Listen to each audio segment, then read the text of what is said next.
Yo, what's up guys? It's Jack and welcome back. And this isn't necessarily a gameplay channel. At least all by itself it's not. It's a gameplay commentary, but this I'm going to strictly talk about the gameplay because this gun here that I'm using, the new NV4 that got released for free yesterday by I guess Infinity Ward just decided to make a new gun and to update, and it's actually pretty amazing how after the game's life cycle, how this game is still getting support, and actually the amount of support that it was getting during its life cycle, actually, because I'm aware of that, but I just didn't play it that much. But again, World War II is making me appreciate this game that much more. But they released this gun. It's called the Honey-B. It's another NV4 variant. It's an epic variant, and it comes with a silencer already attached to it, so you don't even have to add a suppressor and waste a point. And it's actually the best suppressor because you can actually get more distance out of your gun in terms of stopping power than you would by putting a suppressor on any other gun. So basically the way I like to use this one, the way I've used it is, let's see, what am I using? Quick draw, stock, long barreled or rifle barreled, and that's it. The NV4 in my opinion doesn't really need a foregrip. It's already very, very accurate. And quite frankly, this gun is an absolute tank. I don't have the Fallout because I think I went with the Prosperity instead way back when.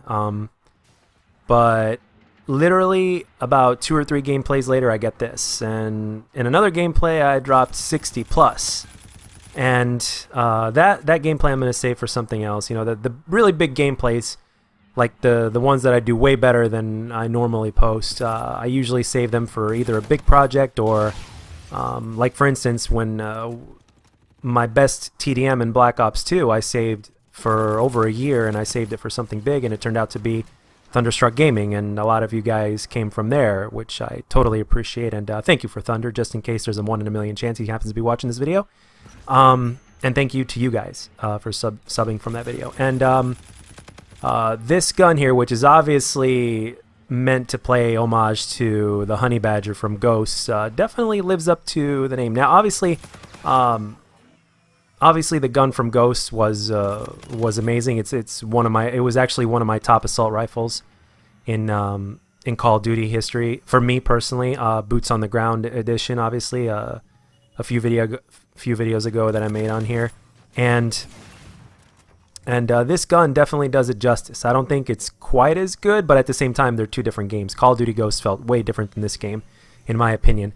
In some ways they're alike, but they felt different. But this gun over here, if you have not tried it, or if you're bored with Call of Duty but you just want to mess around, then I recommend you give this gun a shot. Hop on Infinite Warfare.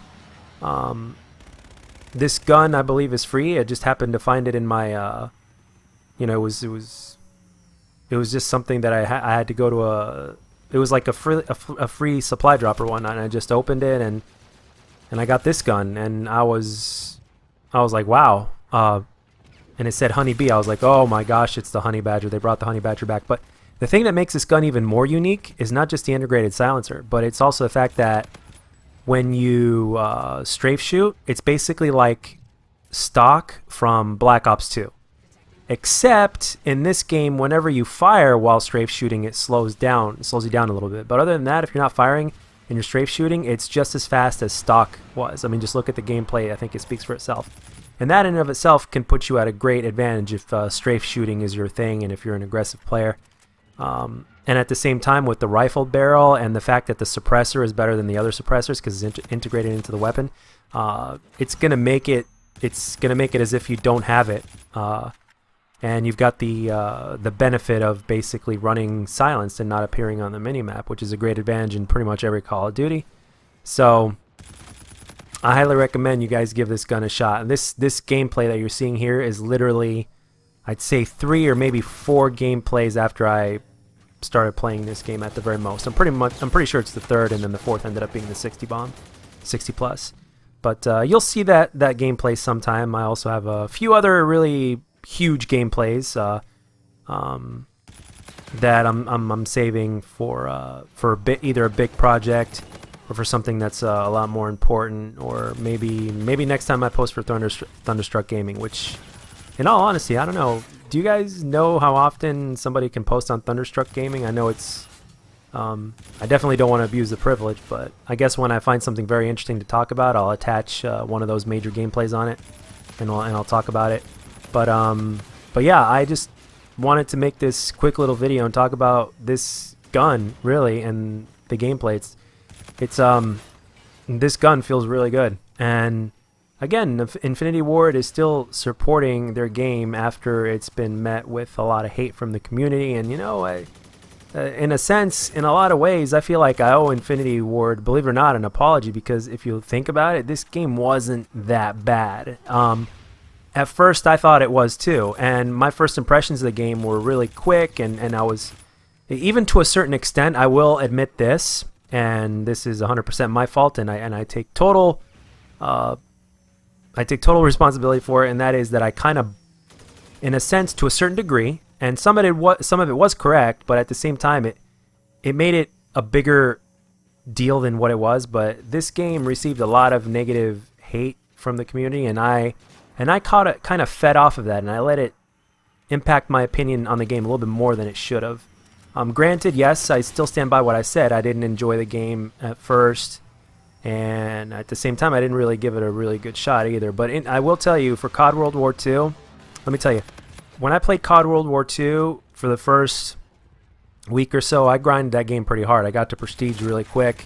In this game, I didn't even get close to Prestiging when I first started playing it, because I just couldn't stand playing it for too long. And a big reason for that is because it just felt too much like Black Ops 3, and there were a few other things that I didn't agree with on the game. But as of right now, in terms of the aim assist and how strong it is and how different it is from other Call of Duties and the way it works and how the aim assists like disables at a certain range in a different way than the other Call of Duties, it's something that I definitely had to adjust to. But once I gave myself a fair shot to do it, and granted the fact that I wanted to do it because I just felt like playing this game out of nowhere,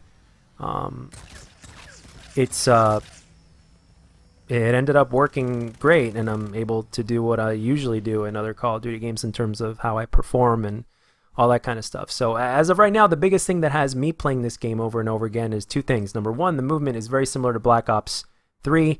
The connection overall is actually very solid, along with the hit detection as well.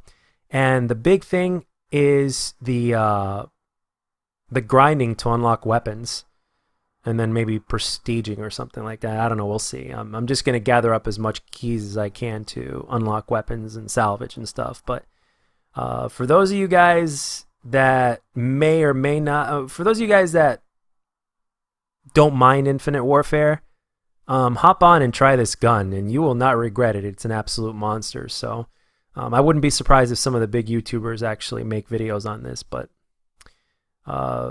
anyway, guys. Oh, and one more final thing before I close here at the very end of this video.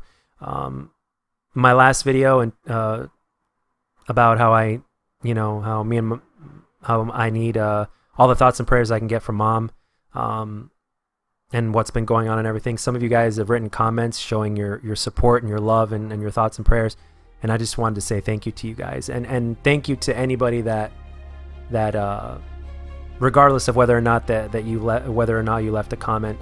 Thank you for watching the video, and for those of you guys that are keeping us in your thoughts and in your prayers. We thank you very much.